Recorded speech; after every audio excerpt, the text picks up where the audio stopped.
South Korea के मंत्रालय के एक अधिकारी ने अनाउंसमेंट की है कि नॉर्थ कोरिया ने अपने सरकारी टीवी प्रसारण को चीनी सैटेलाइट से बदलकर रूसी सैटेलाइट पर कर दिया है, जिससे प्योंगयांग के प्रसारण की निगरानी साउथ कोरिया की सरकारी एजेंसियों और मीडिया के लिए कॉम्प्लेक्स हो गई है। चीन के सैटेलाइट को छोड़ने का मतलब है उत्तर कोरिया और रूस के बीच साइंस और टेक्नोलॉजी सपोर्ट बढ़ रहा है। इसके साथ ही ये भी सवाल उठ रहा है कि आखिर क्या नॉर्थ कोरिया को डर लग रहा है कि उसकी जानकारी चीन के पास जा रही है, जो कि आने वाले समय में खतरनाक है, या फिर उसको इसके लीक होने का डर सता रहा है। मॉस्को और प्योंगयांग दोनों ही अंतर्राष्ट्रीय प्रतिबंधों के कारण दुनिया में अलग थलग है। नॉर्थ कोरिया यूक्रेन पर हमला करने के लिए रशिया को गोला बारूद और रशिया नॉर्थ कोरिया के सैटेलाइट डेवलपमेंट प्रोग्राम के लिए असिस्टेंस और टेक्निकल सपोर्ट प्रोवाइड कर रहा है।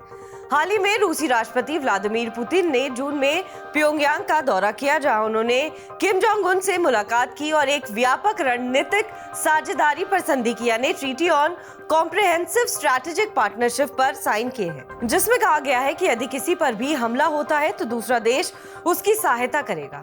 रशिया और नॉर्थ कोरिया के बीच नई संधि चाइना को काफी परेशान करने वाली है, क्योंकि अब तक नॉर्थ कोरिया का एकमात्र सहयोगी चाइना था। हालांकि इस संधि के बाद रशिया अब हस्तक्षेप कर सकता है, इसलिए नॉर्थ कोरिया पर चाइना का एकाधिकार प्रभाव यानी मोनोपोली इफेक्ट कम हो गया है। वैसे व्यापार को लेकर नॉर्थ कोरिया की चाइना पर निर्भरता लगभग 95% है, लेकिन रशिया के साथ व्यापार और संबंधों के विस्तार से नॉर्थ कोरिया को चाइना से ज्यादा सापेक्ष स्वायत्तता यानी रिलेटिव ऑटोनॉमी मिलेगी। नॉर्थ कोरिया द्वारा सैटेलाइट चैनलों को पूरी तरह से चीनी से हटाकर रूसी पर स्विच कर रहा है।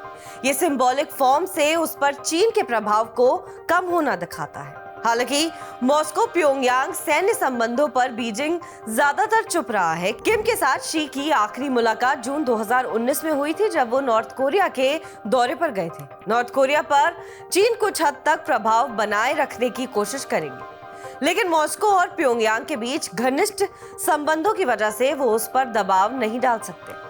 बीजिंग शायद सोचते हैं कि मॉस्को और प्योंगयांग के बीच संबंध शॉर्ट टर्म इंटरेस्ट पर बेस्ड हैं, जो यूक्रेन युद्ध खत्म होने के बाद कमजोर हो जाएंगे। लेकिन अब बात करते हैं कि चाइना को क्यों है रशिया की जरूरत। चाइना अभी तक दोनों देशों के बीच घनिष्ठ संबंधों को लेकर असहज है, लेकिन वॉशिंगटन की इंडो पैसिफिक रणनीति को नियंत्रित करने के लिए उसे रशिया की जरूरत होगी, और यूक्रेन युद्ध समाप्त होने के बाद बीजिंग प्योंगयांग पर अपना प्रभाव दोबारा से बनाने की उम्मीद करेगा। क्योंकि नॉर्थ कोरिया लंबे समय से युद्ध की तैयारी कर रही है, इसलिए उसके पास गोला बारूद का भंडार और प्रोडक्शन सिस्टम मौजूद है। इसलिए रूस ने नॉर्थ कोरिया के साथ एक वास्तविक अर्ध सैन्य गठबंधन यानी डी फैक्टो पैरामिलिट्री अलायंस पर हस्ताक्षर किए, क्योंकि उसको इनकी काफी जरूरत थी। इसके साथ ही चाइना किसी भी तरह से रशिया का यूक्रेन के खिलाफ युद्ध में समर्थन नहीं करता और वो हथियार देने की बात को भी नकारता है। चाइना का मानना है कि ऐसा करने से आने वाले दिनों में कोल्ड वॉर की स्थिति हो सकती है और दुनिया वर्ल्ड वॉर की कगार पर पहुंच जाएगी, जबकि किम जोंग उन ये साफ साफ कह चुके हैं कि चाइना रशिया और नॉर्थ कोरिया के साथ आने से कोल्ड वॉर की स्थिति बनेगी और यह आने वाले समय के लिए बेहतर है। ऐसे में दोनों देशों के नेताओं के अलग अलग चाइना और नॉर्थ कोरिया के बीच दूरियां बढ़ाने लगे। बहरहाल आपको हमारी खबर कैसी लगी कमेंट सेक्शन पर जरूर बताएं। देश और विदेश की तमाम बड़ी खबरों के लिए आप देखते रहिए TV9 डिजिटल।